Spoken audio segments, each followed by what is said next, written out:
लीजिए सुनिए sir Arthur कानन dial की लिखी कहानी the adventure of Silver Blaze का हिंदी अनुवाद सिल्वर ब्लेज का रहस्य मेरी यानी समीर गोस्वामी की आवाज में। वाटसन, अफसोस है पर मुझे जाना पड़ेगा, होम्स ने कहा जब हम एक सुबह साथ बैठकर नाश्ता शुरू ही कर रहे थे। जाना? कहाँ? डार्टमूर, किंग्स पाइलैंड। मुझे हैरानी नहीं हुई। सच तो यह है कि मुझे यही अचरज था कि वो अब तक इस हैरतअंगेज मामले में क्यों नहीं कूदा, जबकि पूरे इंग्लैंड में हर बातचीत का वही एक विषय था। पूरे एक दिन मेरा साथी कमरे में टहलता रहा, ठोड़ी सीने पर झुकी, भौहें तनी हुई और अपने पाइप में काला तेज तंबाकू भरता झाड़ता रहा। मेरी किसी बात या सवाल पर कान तक न दिया। हर अखबार के नए संस्करण हमारे एजेंट ने भिजवाए, पर वो बस सरसरी नजर डालकर एक कोने में फेंक देता। फिर भी उसकी खामोशी के बावजूद मुझे अच्छी तरह पता था कि वो किस बात पर मन ही मन सोच रहा है। जनता के सामने इस समय सिर्फ एक ही पहेली थी जो उसकी तफ्तीशी काबिलियत को ललकार रही थी। वेसेक्स कप के चहेते घोड़े का रहस्यमय गायब होना और उसके ट्रेनर की दर्दनाक हत्या। इसलिए जब उसने अचानक ऐलान किया कि वो वारदात की जगह जा रहा है, तो वही हुआ जिसकी मैंने उम्मीद भी की थी और चाहा भी था। अगर मैं आपके साथ चलूं और रुकावट न बनूं तो मुझे खुशी होगी, मैंने कहा। मेरे प्यारे वाटसन, अगर आप चलें तो ये मेरे लिए बड़ा एहसान होगा, और मेरा ख्याल है कि आपका समय भी बेकार नहीं जाएगा, क्योंकि इस मामले में कुछ ऐसी बातें हैं जो इसे बिल्कुल अनोखा बना सकती हैं। हमारे पास पेडिंगटन से ट्रेन पकड़ने के लिए शायद बस उतना ही समय है, और सफर में मैं आपको बात खोलकर बताऊंगा। आप अगर अपना बढ़िया फील्ड ग्लास साथ ले लें तो बड़ी मेहरबानी होगी। और हुआ यूं कि 1-1.5 घंटे बाद मैंने खुद को फर्स्ट क्लास डिब्बे के कोने में पाया, एक्सेटर की ओर तेजी से भागती ट्रेन में। शर्लॉक होम्स कानों को ढकने वाली यात्रा टोपी में अपने तेज बेचैन चेहरे के साथ पेडिंगटन से खरीदे ताज़ा अखबारों के पुलिंदे में डूब गया था। रीडिंग काफी पीछे छूट चुका था जब उसने आखिरी अखबार सीट के नीचे ठूंस दिया और मुझे सिगार केस बढ़ाया। हम अच्छी रफ्तार पर हैं, उसने खिड़की से बाहर देखकर और घड़ी पर नजर डालकर कहा। इस वक्त हमारी रफ्तार 53 और आधा मील प्रति घंटा है। मैंने चौथाई मील के खंभे नहीं देखे, मैंने कहा।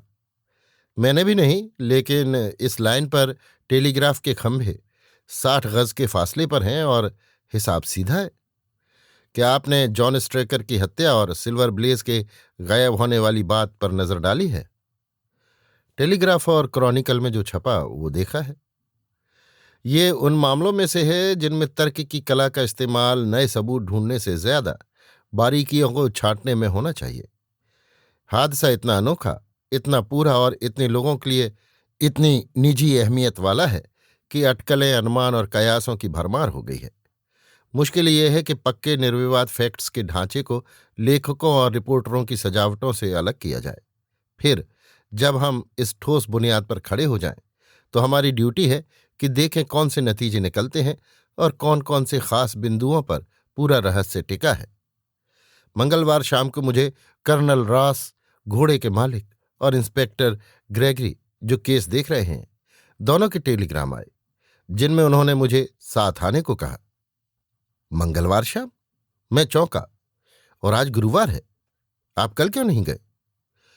क्योंकि मुझसे चूक हो गई मेरे प्यारे वाटसन, और ये डर है उतना अनोखा नहीं जितना कोई ये मान बैठे जो मुझे सिर्फ आपकी यादों के जरिए जानता है।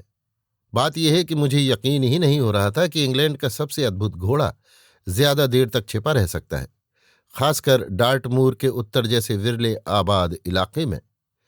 कल घंटे घंटे भर मुझे उम्मीद रही कि खबर आएगी कि घोड़ा मिल गया और जिसने उठाया वही जॉन स्ट्रेकर का कातिल है। पर जब अगली सुबह आ गई और ये पता चला कि नौजवान फिट्सरॉय सिम्पसन की गिरफ्तारी के अलावा कुछ नहीं हुआ, तब लगा कि अब मुझे कदम उठाना चाहिए। फिर भी एक मायने में कल का दिन व्यर्थ नहीं गया। तो आपने कोई थ्योरी बना ली है? कम से कम केस के जरूरी तथ्य पकड़ में हैं। मैं उन्हें गिनाता हूं क्योंकि किसी दूसरे को समझाते हुए मामला सबसे ज्यादा साफ होता है। और अगर मैं शुरू की पोजीशन न बताऊं तो आपसे मदद की उम्मीद भी कैसे करूं। मैं कुशन से टिककर सिगार फूंकने लगा और होम्स आगे झुककर अपनी लंबी पतली तर्जनी उंगली से बाएं हाथ की हथेली पर बिंदु गिनते हुए उन घटनाओं का खाका देने लगा जिनसे हमारा ये सफर बना। सिल्वर ब्लेज, उसने कहा, आइसो नामी की नस्ल का है और अपने मशहूर बाप दादों जितना ही चमकदार रिकॉर्ड रखता है। वह अब 5वें साल में है और उसने बारी बारी से रेस कोर्स के हर बड़े इनाम को अपने खुशकिस्मत मालिक कर्नल रॉस की झोली में डाला है। हादसे तक वो वेसेक्स कप का पहला पसंदीदा था और उसके पक्ष में 3 से 1 की शर्त लगी हुई थी। वो हमेशा रेसिंग पब्लिक का लाडला रहा है और कभी उन्हें निराश नहीं किया, इसलिए उन ऑड्स पर भी बेइंतहा पैसा उस पर लगाया गया।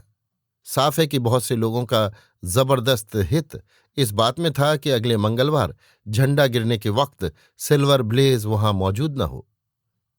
ये बात बेशक किंग्स पाइलैंड में अच्छी तरह समझी गई थी, जहां कर्नल का ट्रेनिंग स्टेबल है। पसंदीदा की हिफाजत के सारे इंतजाम किए गए। ट्रेनर जॉन स्ट्रेकर एक रिटायर्ड जॉकी हैं जिसने कर्नल रॉस के रंगों में तब तक सवारी की जब तक उसका वजन वेट चेयर के लिए ज्यादा न हो गया।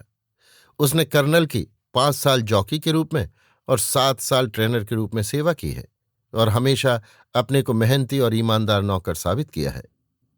उसके नीचे 3 लड़के थे। इंतजाम छोटा था, कुल 4 घोड़े थे। हर रात एक लड़का अस्तबल में जागता था, बाकी 2 ऊपर मचान पर सोते थे। तीनों की चरित्र प्रशंसा अच्छी थी। जॉन स्ट्रैकर शादीशुदा है, अस्तबल से करीब 200 गज दूर पर एक छोटे से घर में रहता था। बच्चे नहीं, एक नौकरानी रखता था और आराम से गुजर बसर। इर्द गिर्द का देहात बहुत सुनसान है, पर उत्तर में आधा मील पर टेविस्टॉक के एक ठेकेदार ने कुछ छोटे मकान बनाए हैं उन लोगों के लिए जो डार्टमूर की खुली हवा लेना चाहें। टेविस्टॉक खुद पश्चिम में 2 मील है और दूसरी ओर मैदान के पार करीब 2 मील ही दूर मेपल्टन का ट्रेनिंग स्टेबल है, लॉर्ड बैकवाटर का, जिसे सिलास ब्राउन चलाता है। और हर दूसरी दिशा में मैदान बेहिसाब वीरान, जहां कभी कभी घूमते जिप्सी दिखते हैं। यही हाल था पिछले सोमवार रात का, जब हादसा हुआ। उस शाम घोड़ों का व्यायाम और पानी जैसा रोज होता है हो चुका था और रात 9 बजे अस्तबल बंद कर दिए गए। 2 लड़के ट्रेनर के घर गए, जहां उन्होंने रसोई में खाना खाया। तीसरा नेड हंटर पहरे पर रहा। 9 बजे के कुछ मिनट बाद नौकरानी इडीथ बैक्स्टर पहरेदार लड़के का खाना लेकर अस्तबल की ओर चली। खाने में मटन करी थी। वो कोई पेय नहीं लाई क्योंकि अस्तबल में पानी का नल था और नियम था कि ड्यूटी पर लड़का कुछ और नहीं पिएगा। रात बहुत काली थी और रास्ता खुले मैदान से होकर जाता था, इसलिए नौकरानी लालटेन लेकर गई। इडीथ बैक्स्टर अभी अस्तबल से 30 गज दूर थी कि अंधेरे से एक आदमी निकलकर उसके सामने आया और रुकने को कहा। जैसे ही वो लालटेन की पीली रोशनी के घेरे में आया, उसे दिखा कि वो एक शरीफ से अंदाज वाला शख्स है, ग्रे ट्वीड सूट और कपड़े की टोपी में। उसने गेटर्स पहने थे और हाथ में भारी गोल सिर वाला डंडा था। लेकिन जिस चीज ने उसे सबसे ज्यादा चौंकाया वो उस आदमी के चेहरे का बेहद पीलापन और उसका घबराया सा बर्ताव था। उम्र उसके हिसाब से 30 से ऊपर ही लगती थी। क्या आप बता सकती हैं कि मैं कहाँ हूं? उसने पूछा। मैं तो लगभग यही सोचकर बैठा था कि मैदान में ही सो जाऊं, तभी आपकी लालटेन की रोशनी दिखी। आप किंग्स पाइलैंड के ट्रेनिंग अस्तबल के बिल्कुल पास हैं, उसने कहा। ओह सच, क्या शानदार किस्मत, वो बोला। मुझे समझ है कि हर रात यहां एक अस्तबल लड़का अकेला सोता है। शायद ये उसी का खाना है जो आप ले जा रही हैं। अब पक्का है कि आप एक नए कपड़े की कीमत कमाने का मौका ठुकराएंगी नहीं, है ना? उसने बनियान की जेब से तह किया हुआ सफेद कागज निकाला। ये बात है कि ये पर्ची आज रात लड़के तक पहुंच जाए और आपको सबसे सुंदर फ्रॉक सिलवा दूंगा जो पैसे से खरीदी जा सके। वो उसकी गंभीर लहजे से डर गई और भागकर उस खिड़की पर पहुंची जिससे वो रोज खाना अंदर पकड़ा देती थी। खिड़की खुली हुई थी और हंटर अंदर छोटी मेज पर बैठा था। वो उसे ये सब बताने लगी ही थी कि अजनबी फिर आ गया। गुड इवनिंग, उसने खिड़की से झांकते हुए कहा। मुझे तुमसे एक शब्द कहना है। लड़की ने कसम खाई है कि जैसे ही वो बोला, उसने देखा कि उसके बंद हाथ से छोटे कागजी पैकेट का कोना झांक रहा था। तुम्हारा यहां क्या काम? लड़के ने पूछा। ऐसा काम जो तुम्हारी जेब भर दे, दूसरे ने कहा। वेसेक्स कप में तुम्हारे दो घोड़े हैं, सिल्वर ब्लेज और बियर्ड। मुझे सीधी बात बता दो तो तुम्हारा फायदा ही होगा। क्या ये सच है कि वजनों के हिसाब से बियर्ड 5 फरलांग में 100 गज दे सकता है और स्टेबल के लोग उसी पर पैसा लगाए बैठे हैं? तो तुम उन कमीने टाउट्स में से हो। लड़का चिल्लाया। मैं दिखाता हूं कि किंग्स पाइलैंड में उन्हें कैसे निपटाया जाता है। वो छलकर उठा और कुत्ते को खोलने को अस्तबल पार दौड़ा। लड़की घर की तरफ भागी, पर भागते हुए उसने मुड़कर देखा कि अजनबी खिड़की से झुका हुआ है।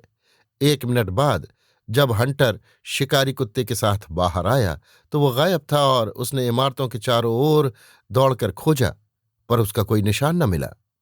1 मिनट, मैंने पूछा। जब अस्तबल लड़का कुत्ते के साथ बाहर भागा तो क्या उसने पीछे से दरवाजा खुला छोड़ दिया था? शाबाश वाटसन, शाबाश, मेरे साथी ने बुदबुदाया। बात इतनी अहम लगी कि मैंने कल डार्टमूर एक खास तार भेजा था कि बात साफ हो। लड़के ने निकलते वक्त दरवाजा बंद कर दिया था। ये भी जोड़ दूं कि खिड़की इतनी बड़ी नहीं कि आदमी उसमें से निकल सके। हंटर इंतजार करता रहा जब तक उसके साथी गुमाश्ते लौट नहीं आए। तब उसने ट्रेनर को खबर भिजवाई और जो हुआ था वो बताया। स्ट्रेकर ये सुनकर घबरा गया। हालांकि लगता नहीं था कि वो उसकी असली अहमियत समझ पाया, फिर भी उसे एक अस्पष्ट बेचैनी लगी।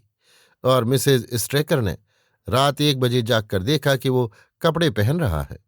पूछने पर उसने कहा कि घोड़ों की चिंता में नींद नहीं आ रही और वह अस्तबल तक जाकर देख आएगा कि सब ठीक है।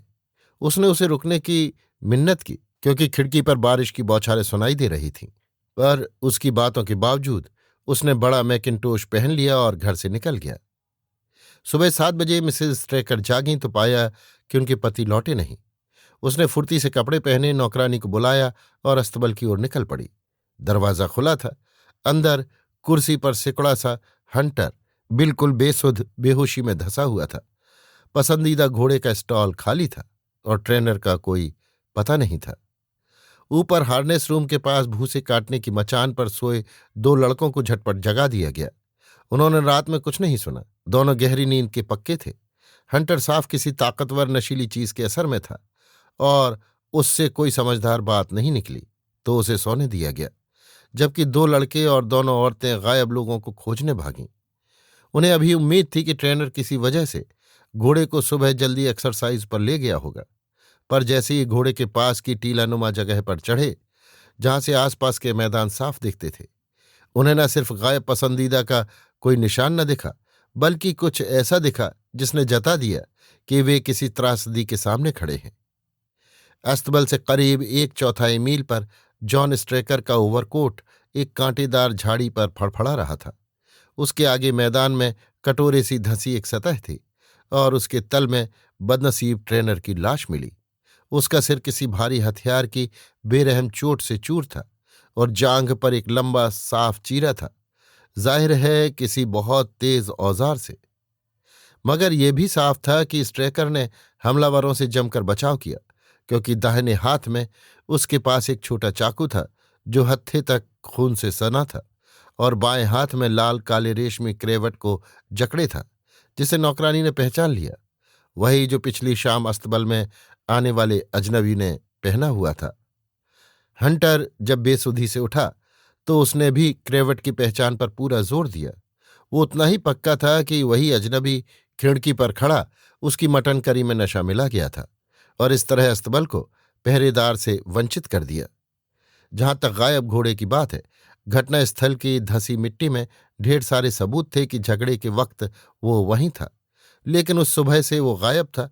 और जबकि बड़ा इनाम रखा गया है और डार्टमूर के सारे जिप्सी चौकन्ने हैं, उसका कोई पता नहीं। अंत में जांच से साफ हुआ कि अस्तबल लड़के के छोड़े हुए रात के खाने में पिसे अफीम का स्पष्ट मात्रा में असर था, जबकि उसी रात घरवालों ने वही खाना खाया और उन्हें कोई नुकसान नहीं हुआ। यही केस के मुख्य तथ्य हैं, बिना किसी अटकल के, जितना सूखा सपाट हो सके। अब मैं बताऊं कि पुलिस ने क्या किया है। इंस्पेक्टर ग्रेगरी, जिनके हवाले ये केस है, बेहद काबिल अफसर हैं। अगर उनमें कल्पना की काबिलियत भी होती तो वे अपने पेशे से बहुत ऊंचाइयों पर होते। जैसे ही पहुंचे, उन्होंने उसी शख्स को ढूंढ निकाला और गिरफ्तार किया जिस पर शक होना स्वाभाविक था। उसे ढूंढना मुश्किल नहीं था, क्योंकि वो उन्हीं मकानों में रहता था जिनका मैंने जिक्र किया। उसका नाम फिट्जरॉय सिम्पसन है।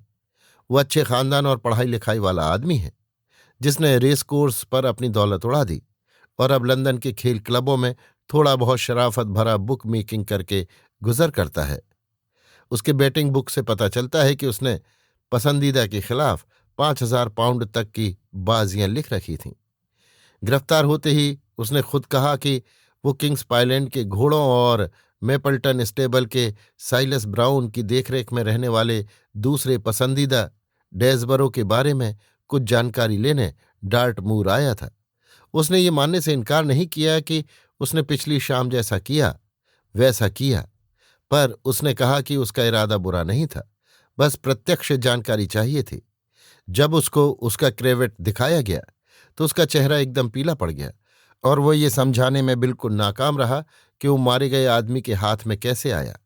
उसके भीगे कपड़े बताते थे कि वो पिछली रात तूफान में बाहर था और उसका डंडा शीशे से वजनी पेनांग लायर उसी तरह का हथियार था जो बार बार की चोट से ट्रेनर की भयावह चोटों का सबब बन सकता था। दूसरी तरफ उसके बदन पर कोई जख्म नहीं मिला, जबकि स्ट्रैकर के चाकू की हालत से लगता है कि हमलावरों में कम से कम एक पर उसका निशान होना चाहिए। बस वॉटसन, पूरी बात निचोड़ में यही है। अगर आप कुछ रोशनी डालें तो बड़ा एहसान होगा। मैंने बड़े ध्यान से वो बयान सुना जिसे होम्स ने अपनी जानी पहचानी साफगोई में मेरे सामने रखा था। हालांकि ज्यादातर तथ्य मुझे मालूम थे, पर मैं उनकी आपसी अहमियत और जोड़ को उतना नहीं तौल पाया था। क्या ये मुमकिन नहीं, मैंने कहा, कि स्ट्रेकर की जांघ का चीरा उसी के अपने चाकू से लगा हो, जैसा कि दिमागी चोट के बाद होने वाली ऐंठन भरी जद्दोजहद में हो जाता है? मुमकिन से बढ़कर काफी करीब है, होम्स ने कहा। ऐसे में आरोपी के पक्ष की एक बड़ी दलील गायब हो जाती है। फिर भी, मैंने कहा, पुलिस का सिद्धांत अभी भी मेरी समझ से बाहर है। डर है जो भी सिद्धांत हम रखें उस पर गंभीर आपत्तियां उठेंगी, मेरे साथी ने जवाब दिया। पुलिस का ख्याल, मेरा अनुमान है, यह है कि फिट्जरॉय सिम्पसन ने लड़के को बेहोश करने के बाद किसी तरह एक दूसरी चाबी हासिल कर अस्तबल का दरवाजा खोला और घोड़े को बाहर निकाल लिया। लगता है कि इरादा उसे ले भागने का था। उसकी लगाम गायब है तो सिम्पसन ने वही पहनाई होगी। फिर दरवाजा पीछे से खुला छोड़कर वो घोड़े को मैदान पर ले जा रहा था कि तभी ट्रेनर उससे मिला या उसे पकड़ लिया। झगड़ा होना स्वाभाविक था। सिम्पसन ने अपने भारी डंडे से ट्रेनर का सर फोड़ डाला और उसे स्ट्रैकर के छोटे चाकू से कोई चोट नहीं लगी। और फिर या तो वो घोड़े को किसी गुप्त ठिकाने ले गया या मुमकिन है झगड़े में घोड़ा छूटकर भाग गया हो और अब मैदानों में भटक रहा हो। पुलिस की नज़र में केस यही है, और भले ही ये नामुमकिन सा लगे, बाकी सब व्याख्याएं इससे भी कम मुमकिन दिखती हैं। खैर, जगह पर पहुंचते ही ये बात बहुत जल्दी परखी जा सकेगी, तब तक इससे आगे बढ़ना मुश्किल है। शाम हो चुकी थी जब हम छोटे से कस्बे टेविस्टॉक पहुंचे, जो बड़े डार्टमूर चक्र के बीच जैसे ढाल के उभरे हिस्से की तरह बसा है। स्टेशन पर दो सज्जन हमारा इंतजार कर रहे थे। एक लंबा गोरा शेर सी अयाल और दाढ़ी वाला और अजीब तरह से पहनी हल्की नीली आंखों वाला। दूसरा छोटा फुर्तीला, बहुत सुथरा फ्रॉक कोट और गेटर्स में करीने से तराशे हुए साइड विस्कर्स और मोनोकल लगाए। बाद वाला कर्नल रॉस, मशहूर खेल प्रेमी। दूसरा इंस्पेक्टर ग्रेगरी, अंग्रेज जासूसी सेवा में अपना नाम तेजी से बना रहा आदमी। मिस्टर होम्स, आपके आने से खुशी हुई, कर्नल ने कहा। इंस्पेक्टर ने जो कुछ हो सकता था सब किया है, पर मैं गरीब स्ट्रैकर की मौत का बदला लेने और अपना घोड़ा वापस लाने के लिए एक भी कसर नहीं छोड़ना चाहता। कोई नई बात निकली? होम्स ने पूछा। अफसोस, बहुत थोड़ी प्रगति हुई है, इंस्पेक्टर ने कहा। बाहर खुली बग्घी खड़ी है। आप शायद रोशनी ढलने से पहले जगह देखना चाहेंगे। चलते चलते बात कर लेते हैं। 1 मिनट बाद हम सब आरामदेह लैंडों में बैठे पुराने नयनाभिराम डेवोनशायर शहर से खटर पटर करते गुजरे। इंस्पेक्टर ग्रेगरी अपने केस से भरा हुआ था और लगातार बातें करता चला। होम्स बीच बीच में कोई सवाल करता या टोक देता। कर्नल रॉस बाहें जोड़े, टोपी आंखों पर झुकाए पीछे टिके रहे और मैं दोनों जासूसों की बातचीत दिलचस्पी से सुनता रहा। ग्रेगरी अपनी थ्योरी रख रहा था, लगभग वही जो होम्स ने ट्रेन में पहले ही बता दी थी। जाल फिट्जरॉय सिम्पसन पर काफी कस गया है, उसने कहा, और मेरा अपना विश्वास है कि वही हमारा आदमी है। साथ ही मानता हूं कि सबूत पूरी तरह परिस्थितिजन्य है और कोई नई बात इन्हें उलट सकती है। स्ट्रेकर के चाकू का क्या? हम इस नतीजे पर पहुंचे हैं कि गिरते वक्त उसने खुद को घायल किया। मेरे दोस्त डॉक्टर वाटसन ने रास्ते में यही इशारा किया था। अगर ऐसा है तो ये सिम्पसन के खिलाफ जाता है। निश्चित ही। उसके पास न चाकू मिला न कोई चोट का निशान। उसके खिलाफ सबूत मजबूत है। पसंदीदा के गायब होने में उसका बड़ा हित था। अस्तबल लड़के को जहरीला खिलाने के शक के घेरे में है। वो रात के तूफान में बाहर था। उसके पास भारी डंडा था और उसका क्रेवेट मरे आदमी के हाथ में मिला। ज्यूरी के सामने जाने को शायद इतना काफी है। होम्स ने सिर हिलाया। एक चतुर वकील इसके चिथड़े कर देगा, उसने कहा। वो घोड़ा अस्तबल से बाहर क्यों ले जाता? अगर उसे नुकसान पहुंचाना होता तो वहीं क्यों नहीं? क्या उसके पास डुप्लीकेट चाबी मिली? किस केमिस्ट ने उसे पिसी अफीम बेची? सबसे बढ़कर वो जो इस इलाके का अजनबी है, घोड़े को कहाँ छुपाता? वो भी ऐसा घोड़ा। और वो कागज क्या था जो वो नौकरानी से अस्तबल लड़के को देने को कह रहा था? उसके बारे में वो खुद क्या कहता है? वो कहता है कि वो 10 पाउंड का नोट था। एक उसके पर्स में मिला भी। पर आपकी बाकी दिक्कतें उतनी बड़ी नहीं जितनी लगती हैं। वो इलाके का अजनबी नहीं। वो गर्मियों में 2 बार टेविस्टॉक में ठहर चुका है। अफीम शायद लंदन से लाई गई। चाबी काम आने के बाद फेंक दी गई होगी। घोड़ा मैदान में किसी गड्ढे या पुरानी खान में गिरा हो सकता है। क्रेवेट के बारे में क्या कहता है? मानता है कि उसका है और कहता है कि वो खो गया था। लेकिन केस में एक नया तत्व आया है जो समझा सकता है कि वो घोड़े को अस्तबल से क्यों ले जा रहा था। होम्स चौकन्ना हो गया। हमें निशान मिले हैं कि जिप्सियों का एक दल सोमवार रात हत्यास्थल से 1 मील के भीतर डेरा डाले था। मंगलवार को वे चले गए।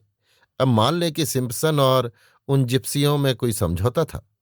हो सकता है वो घोड़े को उनकी ओर ले जा रहा हो जब ट्रेनर ने उसे पकड़ा हो, और हो सकता है घोड़ा अब उनके पास हो। ये मुमकिन है, बेशक। मैदान में जिप्सियों को ढूंढा जा रहा है।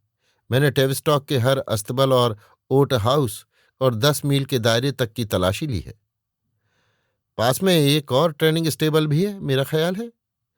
हाँ, और ये बात नजरअंदाज नहीं करनी चाहिए, क्योंकि डेज़बरो, उनका घोड़ा, बेटिंग में दूसरे नंबर पर है, तो पसंदीदा के गायब होने में उनका हित है। ट्रेनर सिलास ब्राउन ने इस मुकाबले पर बड़े दांव लगाए बताए जाते हैं, और वो स्ट्रेकर का दोस्त नहीं था। हमने उनके अस्तबल की जांच की, पर उन्हें मामले से जोड़ने वाली कोई चीज नहीं मिली। और इस आदमी सिम्पसन का मेपल्टन स्टेबल के हितों से कोई रिश्ता? बिल्कुल नहीं। होम्स बग्घी की पीठ से टिक गया और बातचीत थम गई। कुछ मिनट बाद कोचवान ने सड़क किनारे एक सुथरे लाल ईंट के घर के पास गाड़ी रोकी, जिसकी छज्जेदार छतें सड़क पर झुकी थीं। थोड़ी दूर एक चरागाह के उस पार लंबी धूसा टाइलों वाली ओट बिल्डिंग थी। हर दूसरी दिशा में मैदान की नीची लहरदार रेखाएं फीरे होते फरनों की कांस छाया में क्षितिज तक फैली थीं।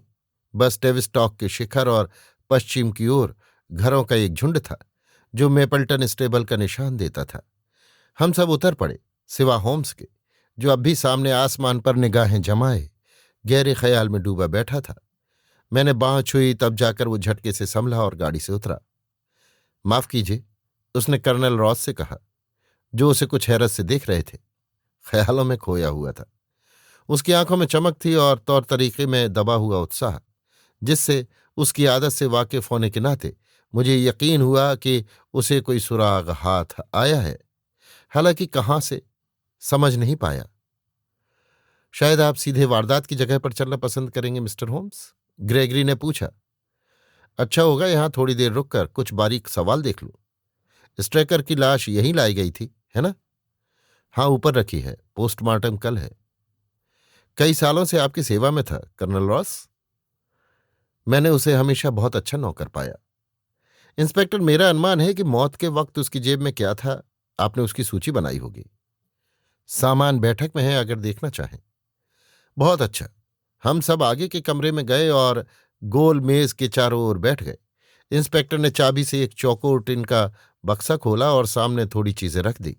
माचिस का डिब्बा, 2 इंच की टेलू मोमबत्ती, ADP briar root pipe, seal skin का तंबाकू थैला जिसमें आधा औंस लॉन्ग कट केवेंडिश, चांदी की घड़ी सोने की चैन के साथ, 5 gold sovereign, aluminium pencil case, कुछ कागज और हाथी दांत की मूठ वाला चाकू, बहुत नाजुक सख्त धार, जिस पर वाइस एंड को लंदन खुदा था।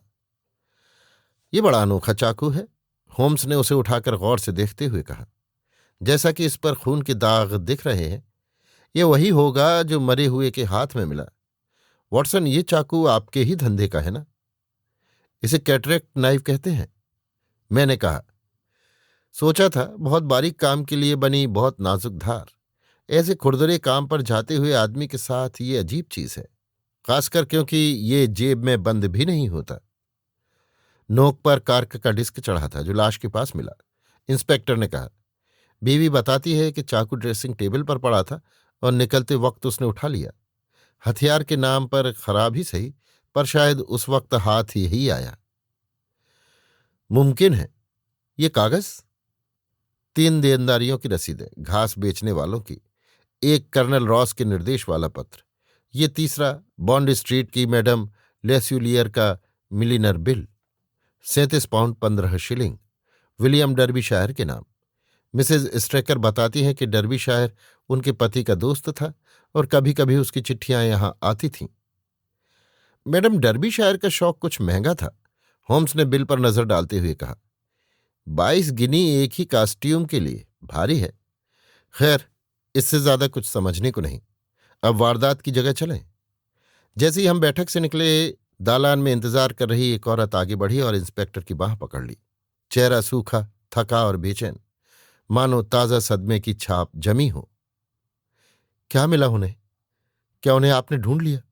नहीं मिसेज स्ट्रेकर, पर मिस्टर होम्स लंदन से मदद को आए हैं। हम पूरी कोशिश करेंगे। यकीन है, कुछ समय पहले प्लाय माउथ की एक गार्डन पार्टी में आपसे मुलाकात हुई थी मिसेज स्ट्रेकर, होम्स ने कहा। नहीं साहब, आप गलत हैं। अजी, कसम खा सकता हूं, आपने कबूतर रंग के रेशम का परिधान पहना था, शतुरमुर्ग पंख की सजावट के साथ। मेरे पास ऐसा कोई कपड़ा कभी नहीं रहा साहब, उसने जवाब दिया। अच्छा, तो बात खत्म, होम्स ने कहा और माफी मांगकर इंस्पेक्टर के साथ बाहर चला गया। थोड़ी दूर मैदान में धंसी उस जगह तक हम पहुंचे जहां लाश मिली थी। किनारे पर वही कांटेदार झाड़ी थी जिस पर कोट टंगा मिला था। उस रात हवा नहीं थी, है ना? होम्स ने पूछा।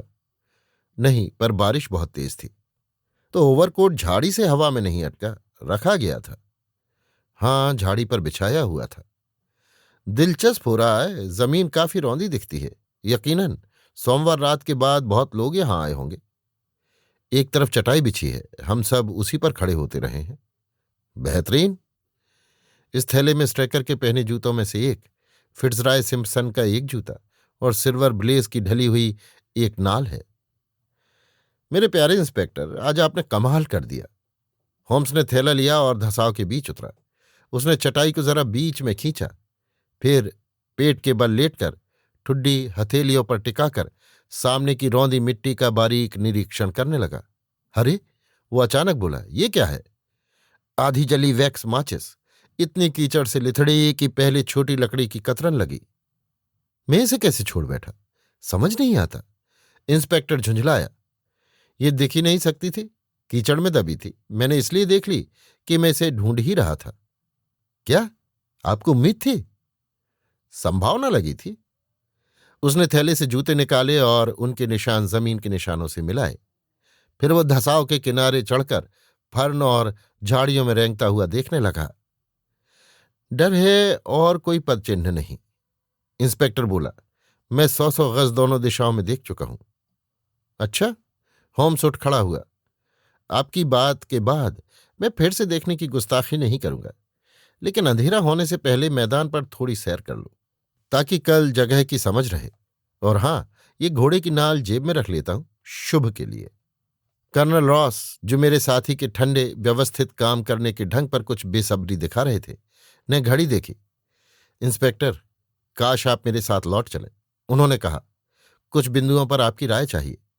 खासकर क्या हमें जनता के प्रति कर्तव्य निभाते हुए हमारे घोड़े का नाम कब की एंट्री से हटा नहीं देना चाहिए? कदापि नहीं, होम्स ने दृढ़ता से कहा। नाम रहने दीजिए। कर्नल ने सिर झुका दिया। आपकी राय पाकर खुशी हुई सर, उन्होंने कहा। आप हमारे बेचारे स्ट्रेकर के घर मिलेंगे और फिर साथ टेविस्टॉक चलेंगे। वो इंस्पेक्टर के साथ लौट गए और होम्स व मैं धीरे धीरे मैदान पार चलते रहे। सूरज मेपल्टन के अस्तबलों के पीछे डूबने लगा था और हमारे सामने फैला लंबा ढलुआ मैदान सुनहरे रंग में नहाया हुआ था।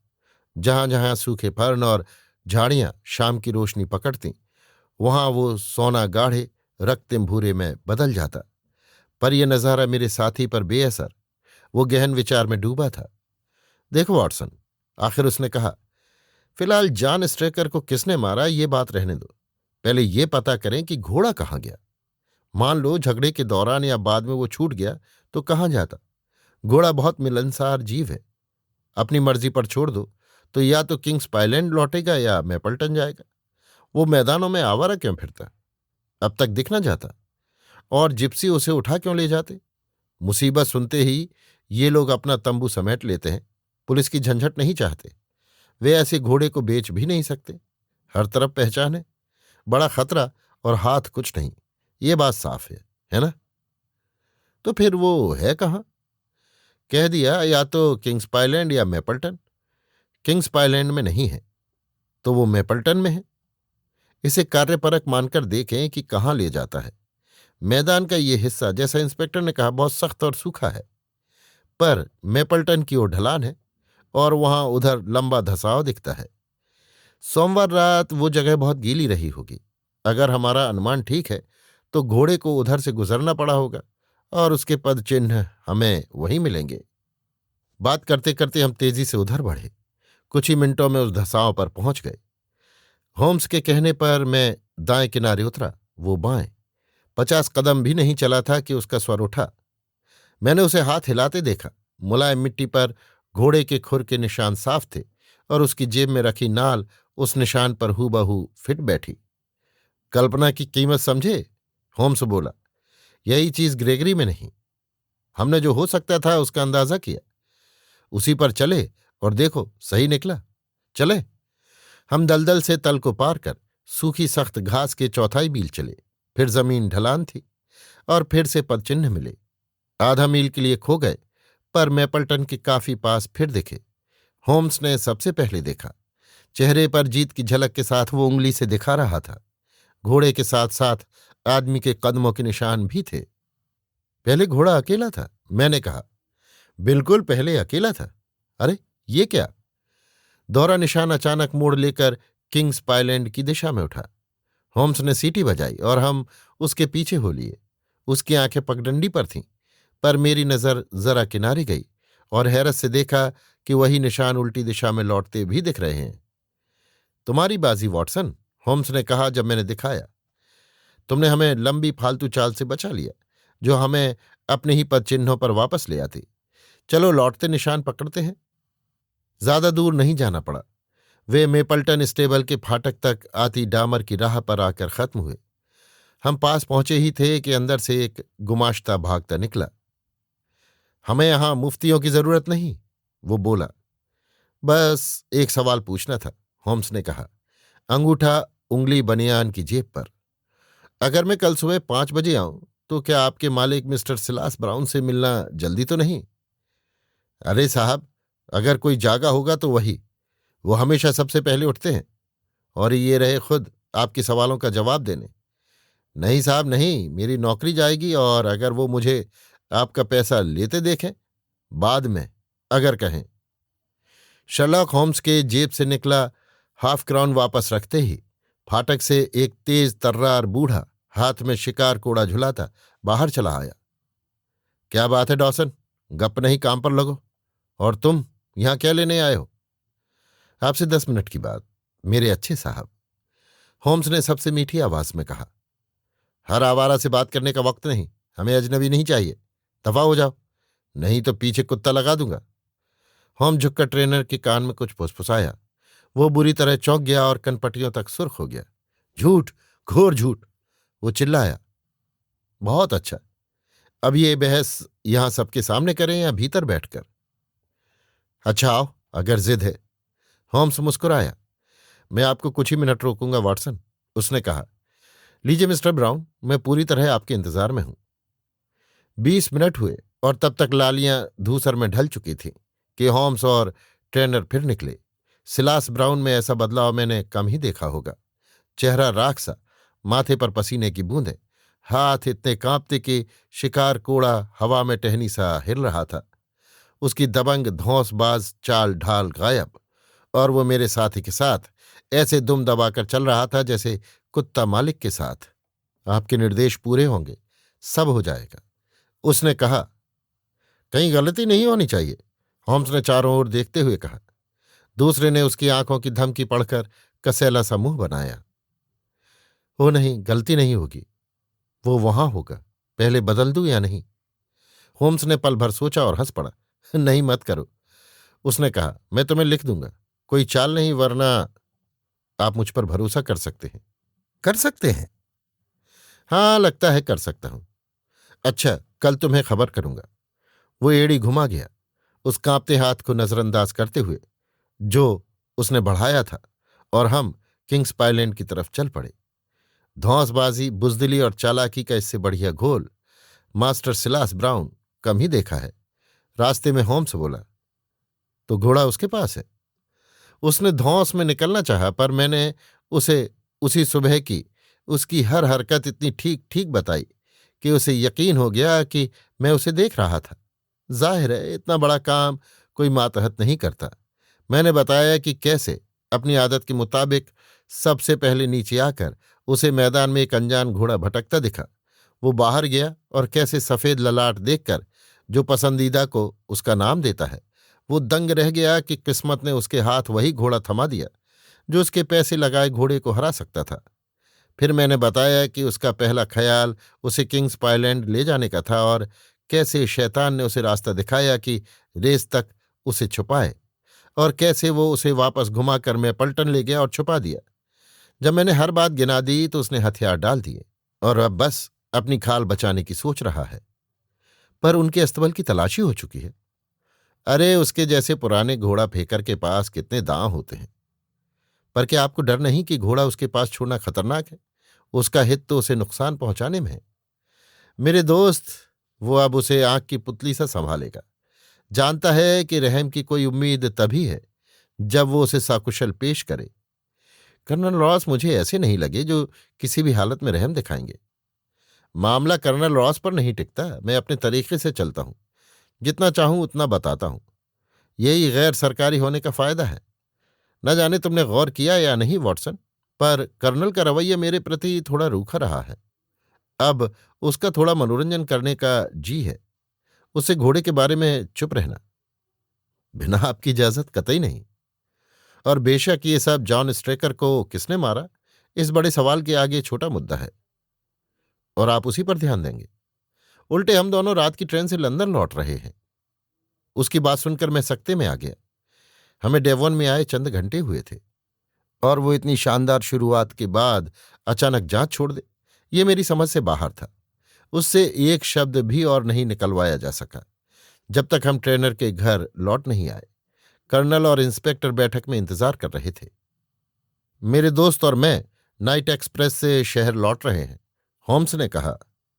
आपकी खूबसूरत डार्टमूर हवा का छोटा सा झोंका मिल गया। इंस्पेक्टर की आंखें फैल गईं और कर्नल के होठों पर व्यंग झलक आया।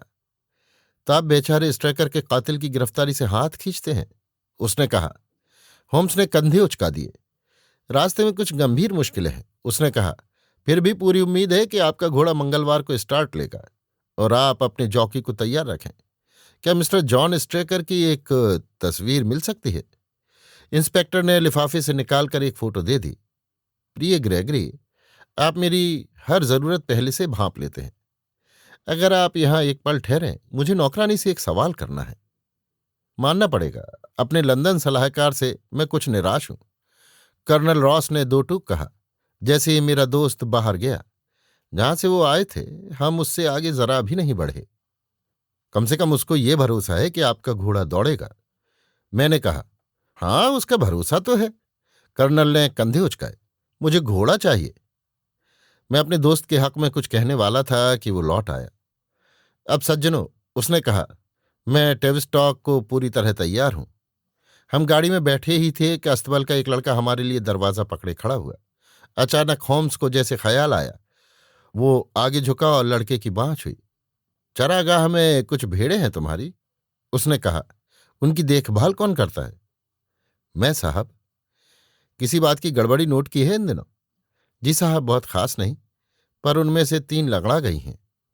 मैंने देखा। होम्स बेहद खुश हुआ। वो हंसा, हाथ रगड़े। लंबा दांव वॉटसन, बहुत लंबा। उसने मेरा बाजू दबाया। ग्रेगरी, इन भेड़ों में पहली इस अनोखी लंगड़ाहट पर नजर रखिए।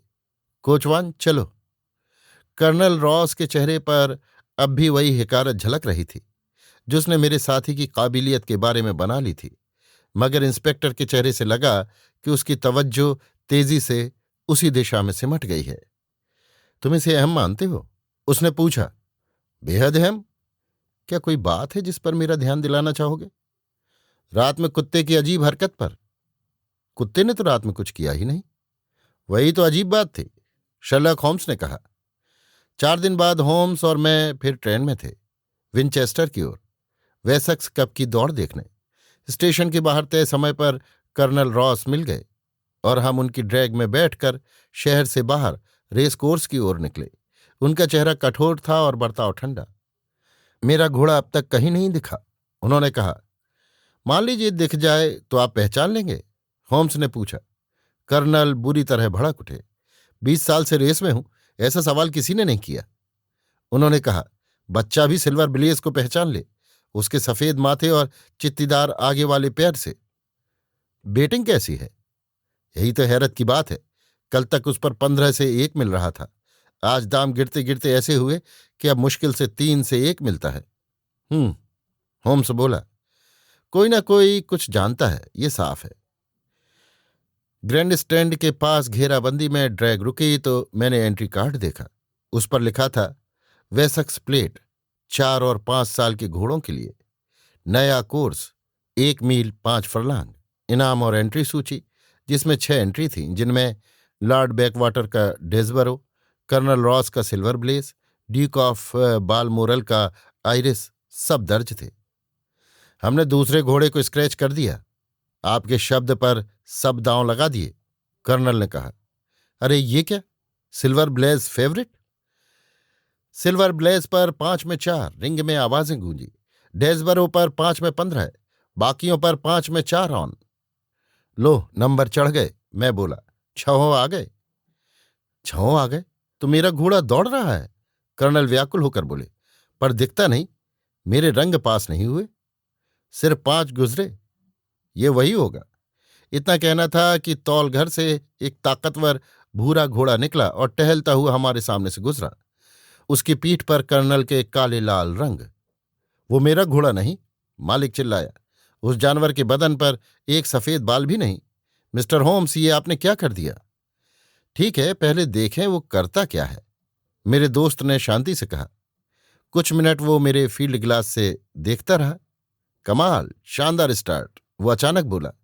लो, मोड़ काटकर आ रहे हैं। हमारी ड्रैग से सीधी लाइन पर बेहतरीन नजारा था। 6 घोड़े इतने करीब थे कि उन पर कालीन डाला जा सकता था, पर आधी दूरी पर मैपल्टन का पीला आगे झलकने लगा। हम तक पहुंचने से पहले ही डेजबरो की रफ्तार टूट गई और कर्नल का घोड़ा तेज उछाल के साथ निकलकर पोस्ट पार कर गया, अपने प्रतिद्वंद्वी से अच्छी 6 लेंथ आगे। ड्यूक ऑफ बालमोरल का आइरिस बहुत पीछे तीसरे पर। दौड़ मेरी ही रही, कर्नल हाँफते हुए आंखें मलते बोले। पर कुछ समझ नहीं आता, क्या आपको नहीं लगता कि आपका रहस्य बहुत हो चुका मिस्टर होम्स? जरूर कर्नल, सब बता दूंगा। चलिए, सब साथ चलकर घोड़े को देख लें, वो बोला। और हम तोल घर की घेराबंदी में गए। जहां सिर्फ मालिक और उसके मेहमान आ सकते हैं। इसके चेहरे और पैर को स्प्रिट से धो दीजिए, आप पाएंगे कि ये वही पुराना सिल्वर ब्लेज है। आपने तो सांस रोक दी। वो एक नकलीबाज के हाथ में था और मैंने हिम्मत करके उसे जैसे भेजा गया था वैसे ही दौड़ा दिया। जनाब, कमाल कर दिया। घोड़ा बहुत फिट और चुस्त लग रहा। इससे बढ़िया कभी नहीं दौड़ा। आपकी काबिलियत पर शक करने के लिए हजार माफी। आपने मेरा बड़ा उपकार किया। इससे भी बड़ा करेंगे अगर जॉन स्ट्रेकर के कातिल को पकड़ लें। पकड़ लिया है, होम्स ने शांत स्वर में कहा। कर्नल और मैं दंग रह गए। पकड़ लिया? कहाँ है? यहीं? कहाँ? अभी इसी वक्त मेरी संगत में। कर्नल तमतमा उठे। मानता हूं कि मैं आपका ऋणी हूं मिस्टर होम्स, पर यह बात या तो घटिया मजाक है या अपमान। उन्होंने कहा। शर्लॉक होम्स हंस पड़ा। यकीन रखिए, मैंने आपको अपराध से नहीं जोड़ा कर्नल। उसने कहा। असली कातिल आपके ठीक पीछे खड़ा है। वो आगे बढ़ा और उस नस्ली घोड़े की चमकीली गर्दन पर हाथ रख दिया। घोड़ा? कर्नल और मैंने एक साथ कहा। हाँ, घोड़ा। और अगर कह दूं कि उसने अपने बचाव में ये किया तो शायद उसका दोष कुछ हल्का हो, और ये भी कि जॉन स्ट्रेकर आपकी भरोसेमंदी के कतई काबिल नहीं था। लेकिन घंटी बज गई और अगली रेस में मेरा थोड़ा पैसा लगा है। लंबी तफसील ठीक वक्त पर दूंगा। उस शाम लंदन लौटती ट्रेन में पुलमैन के एक कोने में हम तीनों साथ थे। सफर कर्नल रॉस के लिए भी उतना ही छोटा लगा जितना मेरे लिए, क्योंकि हम अपने साथी का वो ब्यौरा सुन रहे थे जो सोमवार रात डार्टमूर के ट्रेनिंग अस्तबलों में हुआ और जिसे उसने कैसे सुलझाया। मानना पड़ेगा, उसने कहा, अखबारों से जो थ्योरी बन रही थी पूरी गलत थी। फिर भी उनमें संकेत मौजूद थे, बस अनचाही बातों ने उन्हें ढक दिया था। मैं डेवनशायर ये यकीन लेकर पहुंचा कि फिट्जरॉय सिम्पसन ही दोषी है। हालांकि सबूत पूरे नहीं थे। ट्रेनर के घर पहुंचते ही गाड़ी में बैठे बैठे करी वाले मटन की जबरदस्त अहमियत कौंधी। याद होगा, मैं कुछ खोया सा रह गया था और आप सब उतर गए। मैं बैठा रहा। मुझे खुद पर हैरत हुई कि इतना साफ सुराग नजर से कैसे छूटा। अब भी समझ नहीं आता ये हमारी कैसे मदद करता है। कर्नल ने कहा। यह मेरी तर्क श्रृंखला की पहली कड़ी थी। पिसी हुई अफीम बिल्कुल बेस्वाद नहीं होती। स्वाद हल्का सही पर महसूस होता है। अगर इसे आम खाने में मिला दिया जाए तो खाने वाला पहचान लेगा और शायद आगे ना खाए। करी ठीक वही माध्यम है जो इस स्वाद को छिपा दे। किसी भी मान में ये सोचना बेतुका है कि वो अजनबी फिट्जरॉय सिम्पसन ही उस रात ट्रेनर के घर के मेन्यू में करी तय करवा कर आया था और उसी रात उसके पास पिसी अफीम भी थी। ये संयोग सोच से परे है। अतः सिम्पसन केस से बाहर हो जाता है। ध्यान आता है स्ट्रेकर और उसकी पत्नी पर। वे दो ही लोग थे जो उस रात के खाने में मटन करी चुन सकते थे। अफीम उस हिस्से में बाद में डाली गई जो अस्तबल लड़के के लिए अलग रखी गई थी। क्योंकि घरवालों ने वही खाया और उन्हें कुछ न हुआ, तो फिर किसके पास मौका था कि वो उस डिश तक पहुंचे बिना नौकरानी के देखे। ये तय करने से पहले एक और बात की अहमियत समझ आ गई। कुत्ते की खामोशी, क्योंकि एक सही निष्कर्ष दूसरे की ओर ले जाता है। सिम्पसन की घटना से पता चला था कि अस्तबल में कुत्ता है। फिर भी कोई अंदर गया और घोड़ा निकाल ले गया। कुत्ता इतना भी नहीं भौंका कि ऊपर मचान पर सोए दो लड़के जाग सकें। साफ है, आधी रात का आगंतुक वो था जिसे कुत्ता भली भांति जानता था। मुझे यकीन हो चुका था या लगभग कि जॉन स्ट्रेकर आधी रात को खुद अस्तबल गया और सिल्वर ब्लेज को बाहर ले गया। क्यों? नियत बेईमानी की, वरना अपने ही लड़के को नशा क्यों देता? पर क्यों, ये समझ में नहीं आ रहा था। पहले भी हुआ है। ट्रेनर एजेंटों के जरिए अपने ही घोड़े के खिलाफ बड़े दांव लगा देते हैं और फिर धोखे से उन्हें जीतने से रोक देते हैं। कभी जॉकी ढीला बैठा दिया जाता है, कभी कोई और ज्यादा पक्का और महीन तरीका। यहां क्या था? उम्मीद थी उसकी जेब में जो मिला उससे निष्कर्ष बनेगा, और बना भी। आप भुला ना पाए होंगे वो अनोखा चाकू जो मरे आदमी के हाथ में मिला, जिसे कोई समझदार आदमी हथियार नहीं चुनेगा।